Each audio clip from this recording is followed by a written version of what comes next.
penulisnya tidak ada yang sezaman dengan peristiwa-peristiwa yang ada di situ.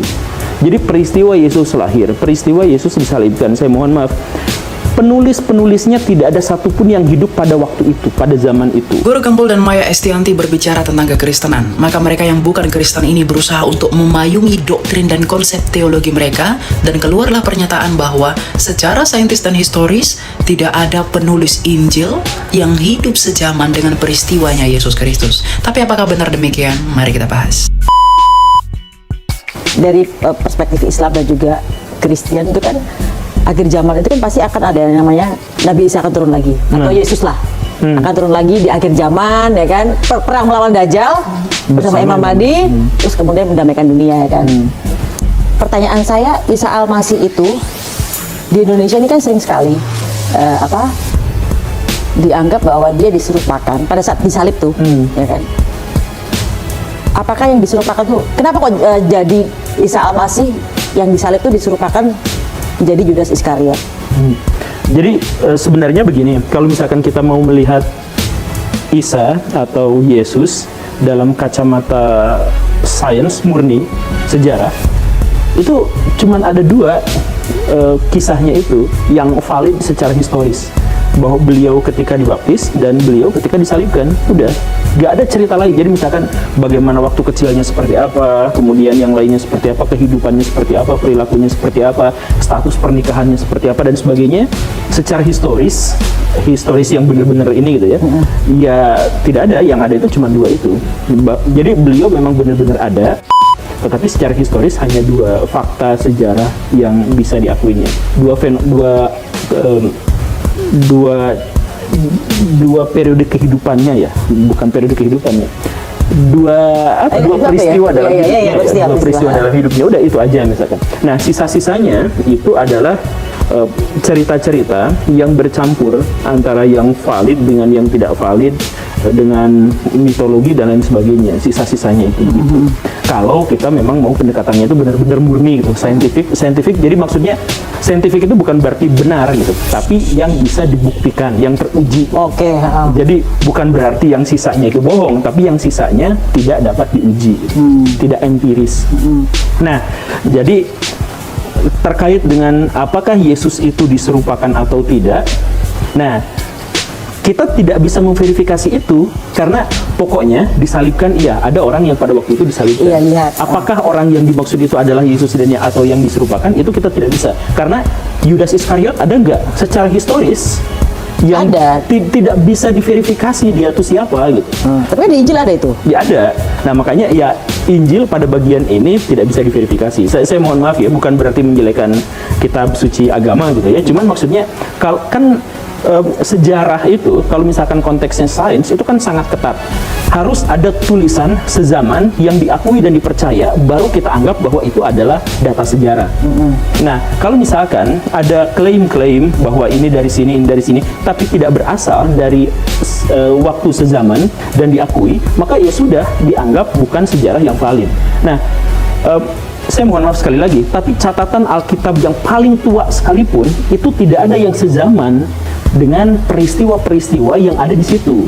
Jadi peristiwa Yesus lahir, peristiwa Yesus disalibkan, saya mohon maaf, penulis-penulisnya tidak ada satupun yang hidup pada waktu itu, pada zaman itu. Atau mungkin ada, tetapi juga tidak diketahui siapa. Jadi penulis Alkitab yang tertua yang 4 itu tidak diyakini, bisa saja benar seperti itu, tetapi dengan metodologi sejarah yang ketat tidak diyakini bahwa mereka itu adalah orang yang melihat secara langsung kejadiannya. Begitu. Nah, karena itulah maka apakah Yudas itu menggantikan Yesus dan sebagainya, diserahkan kepada iman masing-masing, agama masing-masing. Karena kalau misalkan masuk ke metodologi sejarah yang lebih ketat, maka kita tidak menemukan fakta itu.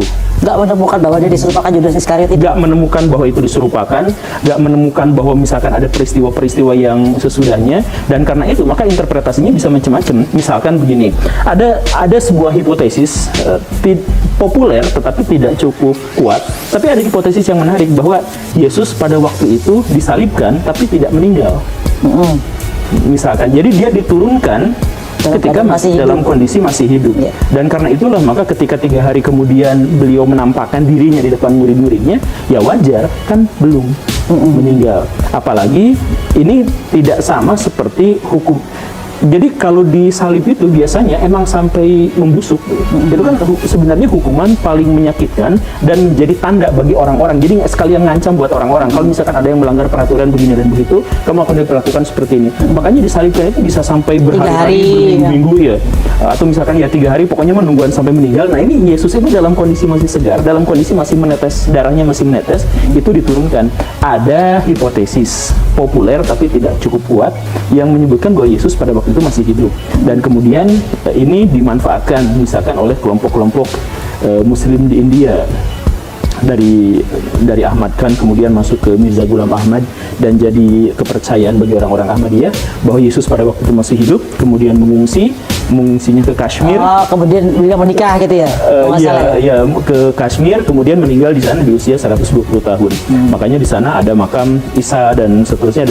Sampai sekarang makam Isa di sekitaran wilayah Kashmir itu masih jadi tempat ziarah karena dipercaya, sama masyarakat di sana masih dipercaya bahwa itu adalah Yesus. Termasuk juga ada lukisannya di sana. Ini Yesus usia segini, ini Yesus segini, dan ini usia Yesus 120 tahun masih hidup ada di sini. Ya, ada di India tuh ya? Di India. Nah, makanya interpretasi yang begitu luas dan begitu banyak itu bisa muncul karena apa? Karena teks sejarahnya sangat-sangat terbatas. Atau bahkan misalkan orang-orang Yahudi punya interpretasi lain bahwa Yesus atau Nabi Isa memang masih hidup, diturunkan, tapi taubat dari perlawanannya terhadap teologi Yahudi dan politik Romawi. Jadi beliau kembali jadi orang biasa-biasa aja, baik-baik aja, menikah, meninggal, dan berkeluarga. Itu orang-orang Yahudi bahkan membongkar sebuah makam yang kemudian dikenal sebagai makam Talpiot itu. Di situ ada 10 ossuarium, ada makam keluarga. Nah, itu mereka mengatakan bahwa kami sudah melakukan tes DNA. Nah, kalau yang tadi kan, kelompok yang tadi katanya mengharamkan tidak boleh tes DNA. Nah, kalau yang ini jenazah dalam tanda kutip, jenazah Yesusnya itu sudah dites DNA. Dan hasilnya adalah di situ yang namanya Yesus dan yang di sebelahnya namanya Maryam itu ternyata tidak berasal dari golongan darah yang sama. Tapi dimakamkan di satu tempat. Oh, ini Maryam ini ibunya berarti? Bukan. Atau Maria Magdalena? Maria Magdalena. Makanya disimpulkan adalah Yesus menikah dengan Maria Magdalena, punya anak dan seterusnya. Nah, itu teori yang kemudian diyakini oleh sebagian orang Yahudi karena sesuai dengan sistem teologi mereka. Nah, kenapa bisa begitu banyak interpretasi yang aneh-aneh yang seperti itu? Termasuk yang dalam Islam itu juga muncul cerita bahwa Yudas Iskariot yang digantikan yang disalib. Nah, iya, ini juga kan sebenarnya itu banyak loh di anak-anak kecil sekarang itu yang mereka tahu adalah itu bahwa Yesus itu atau Nabi Isa itu diserupakan oleh Yudas Iskariot dan mereka yakin gitu. Ya, itu cerita-cerita orang belakangan ketika mencoba untuk menafsirkan bagaimana ceritanya Yesus ketika di akhir zaman akan muncul lagi dalam status bukan nabi terakhir. Nah, gimana ceritanya biar ini bisa nyambung, biar tidak ada plot hole dalam tanda kutip itu. Maka riwayat-riwayat yang tidak sahih atau yang kurang valid pun ya dicoba dijejalkan sehingga muncullah bahwa ini diserupakan, maksudnya Yudasnya. Jadi diserupakan Yudas atau diserupakan mati? Nah, ada juga yang tadi itu diserupakan mati. Kalau misalkan yang sebagian dari kelompok Muslim yang dari India Pakistan itu diserupakan mati. Diserupakan seperti orang mati. Tetapi kalau misalkan yang umum di Indonesia itu maksudnya ada orang lain yang diserupakan dengan dia. Siapa? Tidak pernah diketahui. Cuman cari-cari dalam literatur Kristen, Yudas. Ya, karena ke Barnabas, Injil Barnabas itu ya. Bukan. Jadi sebenarnya dalam banyak tafsir kaum muslimin itu banyak juga yang referensinya itu dari Alkitab. Kalau misalkan kita baca tafsir Ibnu Katsir misalkan, atau misalkan ketika beliau menulis Al-Bidayah wa Nihayah itu banyak referensi-referensi yang nampaknya juga diambil dari tradisi orang-orang Kristen dan Yahudi. Dan memang tidak apa-apa karena dalam konteks agama Islam kita juga akan mengakui literasi-literasi yang berasal dari orang-orang Kristen dan Yahudi karena dipercaya bahwa mereka juga dibawa oleh Nabi ya, begitu. Jadi ya ditambahkan untuk menutup bagian yang berlubang besar itu gitu. Jadi interpretasinya bisa macam-macam. Ada yang diserupakan dia mati, ada yang diserupakan Yudas Iskariot yang diserupakan dengan Yesus, ada yang benar-benar disalibkan tetapi kemudian masih hidup. Ya yang tadi itu ya banyak lah. Ada juga yang kalau imannya Kristen kan saya bahwa Yesus mati gitu kan. Iya. Ya. Nah ini tapi ini kebanyakan cerita itu disesuaikan dengan kepentingan teologis dari setiap orang beragama gitu, orang beriman. Jadi gimana tuh? Jadi disesuaikan dengan itu. Jadi gini, misal ya, cerita tentang Mesias itu ada awal mulanya itu berasal dari kitab-kitab Yahudi. Jadi ketika mereka, ini sekali lagi saya mohon maaf ya, kita nggak bahas agama dalam konteks ini. Kita cuma sharing apa yang ada yang terjadi di luar sana ya. Kita berbicara dalam pendekatan yang lebih saintifik gitu. Jadi maksudnya cerita tentang Mesias itu muncul dalam tradisi Yahudi ketika mereka itu dikalahkan dalam perang, terdiaspora, dan mereka putus asa ya. Di satu sisi mereka merasa bahwa Tuhan, bukankah kami adalah bangsa pilihan Engkau, bahwa kami ini adalah orang yang mendapatkan ya anak yang paling dimuliakan, tapi kenapa kami terus dikalahkan, terdiaspora, terusir dari tanah yang dijanjikan. Itu nagih kepada Tuhan. Nah, sehingga pada waktu itu muncullah sebuah narasi bahwa nanti di akhir zaman akan muncul orang yang akan menyelamatkan kamu dan mengembalikan kamu ke tanah yang dijanjikan, dan merekalah yang namanya Mesias. Dialah yang namanya Mesias. Ya. Begitu kan? Nah, setelah ada narasi itu, kemudian muncullah Yesus mengaku dirinya itu adalah sebagai Mesias. Nah, ini di kalangan Yahudi itu ada kebingungan, mereka pecah jadi dua kelompok, ada yang percaya, ada yang tidak percaya. Yang percaya mengatakan, ya ini Mesias, iya memang sesuai dengan ciri-ciri yang digambarkan sebelumnya. Tapi yang tidak percaya mengatakan bahwa kan selain Mesias ada juga nabi palsu yang juga akan datang di akhir zaman.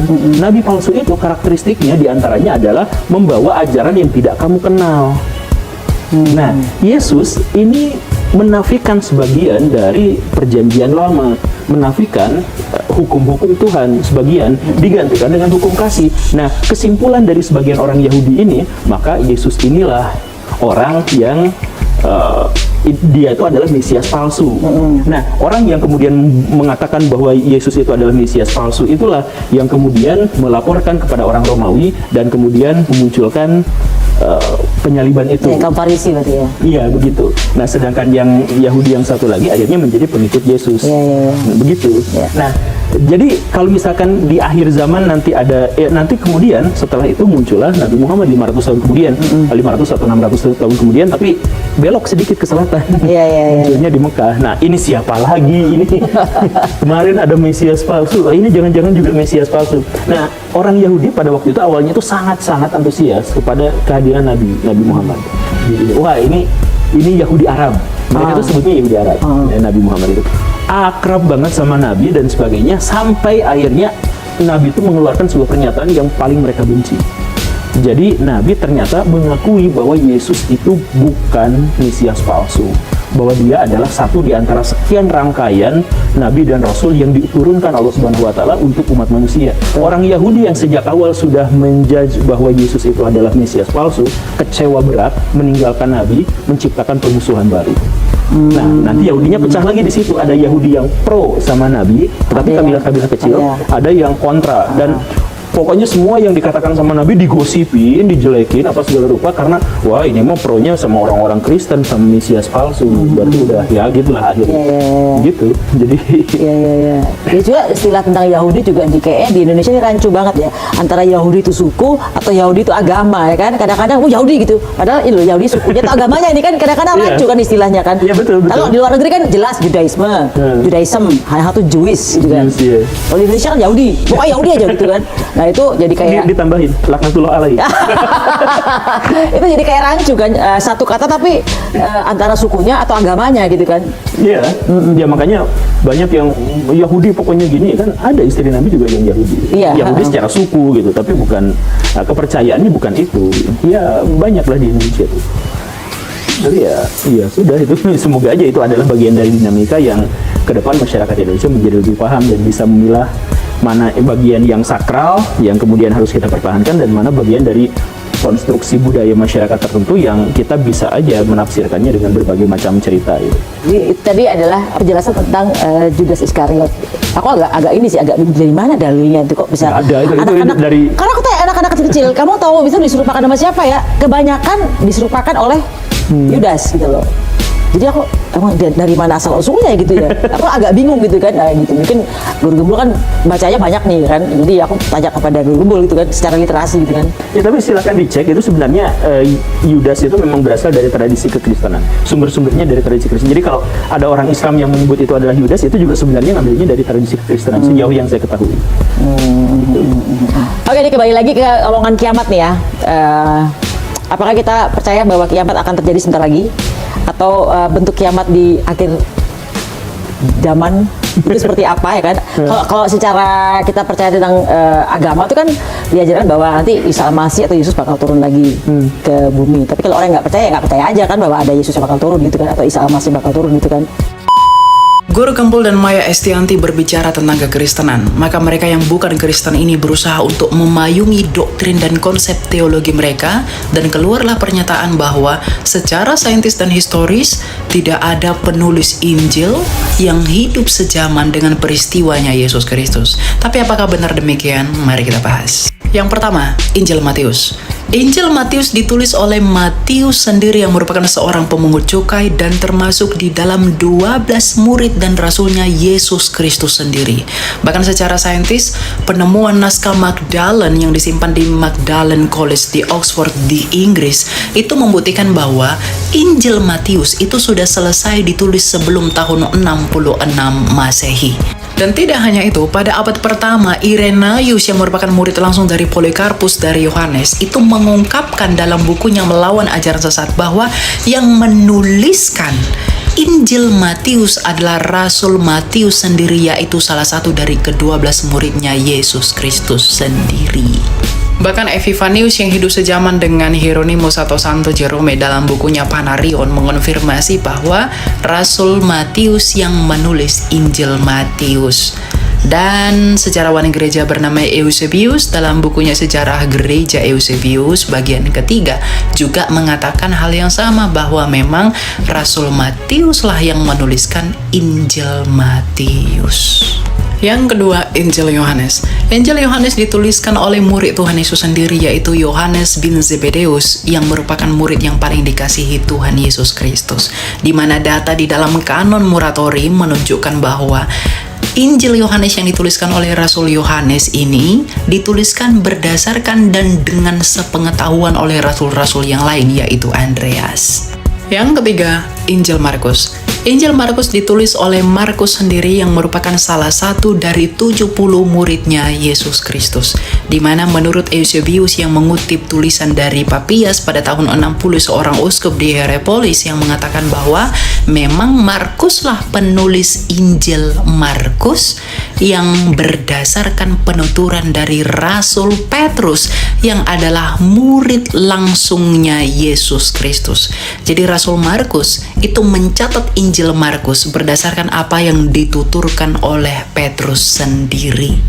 Bahkan Hieronymus atau Santo Jerome dalam bukunya De Filiis Illustribus di bagian ke-8 mengatakan bahwa Markuslah yang menulis kitab Markus berdasarkan penuturan Petrus bagi masyarakat Roma yang berbahasa Yunani. Yang keempat adalah Injil Lukas. Injil Lukas ditulis oleh Lukas sendiri yang merupakan salah satu dari 70 muridnya Yesus Kristus. Tujuannya dituliskan Injil Lukas ini adalah untuk diberitahukan kepada Theophilus mengenai keajaiban Yesus Kristus. Dan Lukas sendiri merupakan rekan kerjanya Rasul Paulus, di mana kerasulan Paulus itu dikonfirmasi oleh rasul-rasul yang hidup sejaman dengan Yesus Kristus sendiri. Dan meskipun Lukas tidak menyaksikan secara langsung mengenai peristiwa itu, tetapi apa yang ditulis oleh Lukas sama sekali tidak bertentangan dengan apa yang ditulis oleh Matius dan Yohanes yang hidup sejaman dengan Yesus Kristus dan menyaksikan peristiwanya secara langsung. Jadi pernyataan Guru Gembul yang mengatakan bahwa tidak ada penulis Injil yang hidup sejaman dengan peristiwanya Yesus Kristus itu hanyalah asumsi yang tidak berdasar sama sekali. Jadi jangan buang kejujuranmu, jangan buang integritasmu demi membela doktrinmu dan membela Tuhanmu semata. Oh ya, mengenai penyalipan Yesus Kristus. Sejarawan Yahudi Josephus Flavius meskipun tidak secara definitif, tetapi setidaknya ia mencatatkan kebangkitan Yesus Kristus, di mana kebangkitan ini berarti benar-benar terjadi. Dan asumsi yang mengatakan Yesus diserupakan dengan Yudas lah, apalah, si Barnabas lah, si Yohanan lah, siapalah, itu tidak punya bukti sama sekali. Jadi kalau Anda menyalahkan kekristenan dengan tidak ada yang hidup sejaman dengan Yesus lah, dengan bla bla bla, itu tidak membuat imanmu benar gitu loh. Karena jikalau iman kami saja kamu pertanyakan mengenai hal-hal yang demikian dan menurutmu itu amburadul, coba pertanyakan kepada imanmu sendiri. Saya yakin dan pasti bahwa milikmu pasti akan lebih timpang begitu. Ya, jadi belajar lebih dalam, jangan berbohong, harus jujur. Ya, orang cerdas harus jujur. Tuhan berkati. Thank you for the happiest year of my life.